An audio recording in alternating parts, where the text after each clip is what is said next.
Conforme al artículo 66 de la Constitución, las funciones del Parlamento son la legislativa, la financiera, en virtud de la cual aprueban sus propios presupuestos las cámaras, y la de control parlamentario sobre el Ejecutivo. La actividad legislativa se cifra en la competencia que tienen las cámaras para aprobar y derogar leyes. La iniciativa legislativa, conforme al artículo 87 de la Constitución, recae en el Gobierno, en el Congreso, en el Senado, en las asambleas de las comunidades autónomas y en el cuerpo electoral a través de la iniciativa popular. En cuanto al concepto del proyecto de ley, entendemos por estos los textos aprobados en Consejo de Ministros y enviados al Congreso con exposición, motivos y justificación y antecedentes. La memoria justificativa de los proyectos de ley fueron definidos conforme a la orden del 4 de febrero de 1980 que definió las normas que debían contemplarse para la memoria justificativa de los proyectos de ley. Y además, a través del acuerdo del Consejo de Ministros de 18 de octubre de 1991, se definía la forma y estructura que deberían contemplar estos proyectos de ley. La iniciativa legislativa, que recae, como hemos dicho, en el Gobierno y las asambleas de las comunidades autónomas, en este caso concreto de las comunidades autónomas, la única iniciativa real, efectiva, que tienen es la de solicitar al Gobierno la adopción de un proyecto de ley. ¿Cuál es la justificación de la iniciativa gubernamental prioritaria?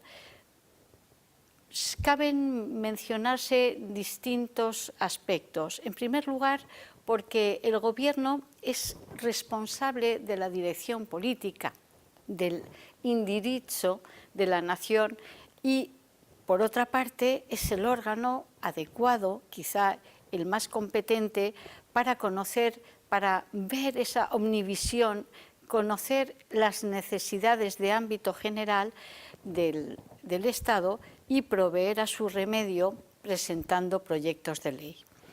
Consecuencia de ello es que tengan los proyectos de ley una clara prioridad sobre las proposiciones de ley que serían de iniciativa legislativa parlamentaria. ¿Cuáles podrían mencionarse como características específicas de los proyectos de ley? Podemos mencionar como una típica la de la prioridad de los proyectos de ley de la que goza el Gobierno y que se refleja en la facultad que tiene el propio Gobierno para incluir proyectos de ley en un determinado orden del día en el Pleno. Asimismo, por la solicitud que puede realizar sobre sesiones extraordinarias y, de igual modo, solicitar procedimientos de urgencia. Todo ello, pues, se traduce en una clara disminución de la iniciativa parlamentaria que se explica porque las leyes tienen cada vez más una connotación, un carácter técnico de particular calado que requiere un aparato competencial administrativo realmente fuerte.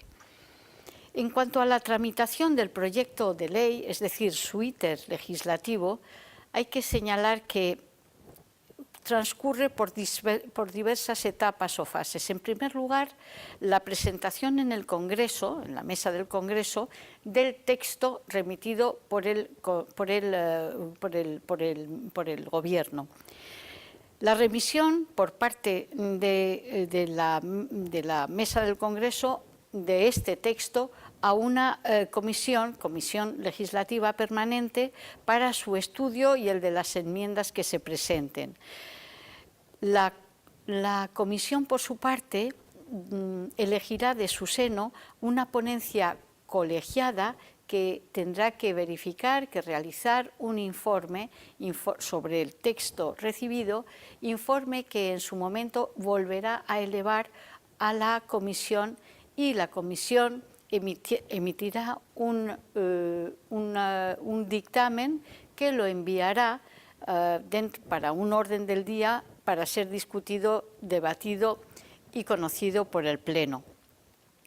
El Pleno en ese momento puede delegar en la comisión la propia aprobación del proyecto de ley. En todo caso, para evitar atascos en los trabajos parlamentarios y repeticiones y retrasos innecesarios, la defensa de las enmiendas en el Pleno se someten a determinadas exigencias o requisitos, como puedan ser pues, la comunicación previa de la defensa de una enmienda, con un plazo temporal para tener idea de que se va a proceder a esta defensa, o también que la enmienda haya obtenido un determinado número de votos en comisión. Bien, una vez aprobado en el Congreso, el proyecto de ley pasa al Senado y seguirá los mismos trámites que en el Congreso. El Senado, en el plazo de 2 meses, puede vetarlo o enmendarlo.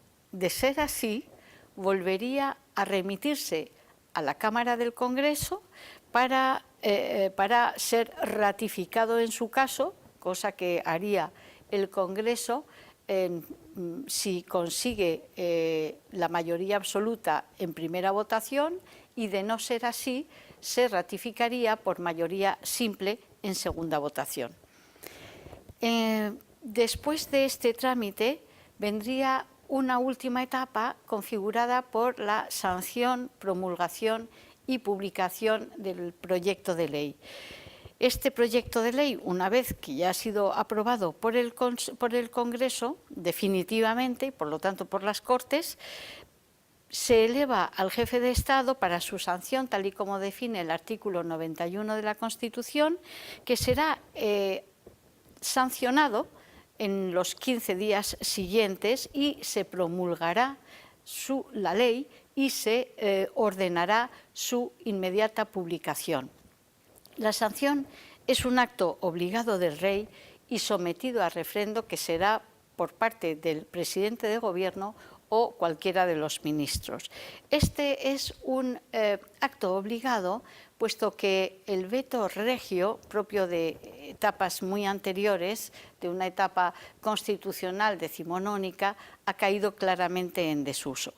La promulgación, por su parte, es un tipo de fórmula que se añade al principio o al final del texto propiamente, y por el que se reconoce y se proclama este texto, lo que hasta ahora era proyecto de ley, con valor de ley. Y la publicación en el BOE es requisito indispensable para la validez y entrada en vigor de la ley.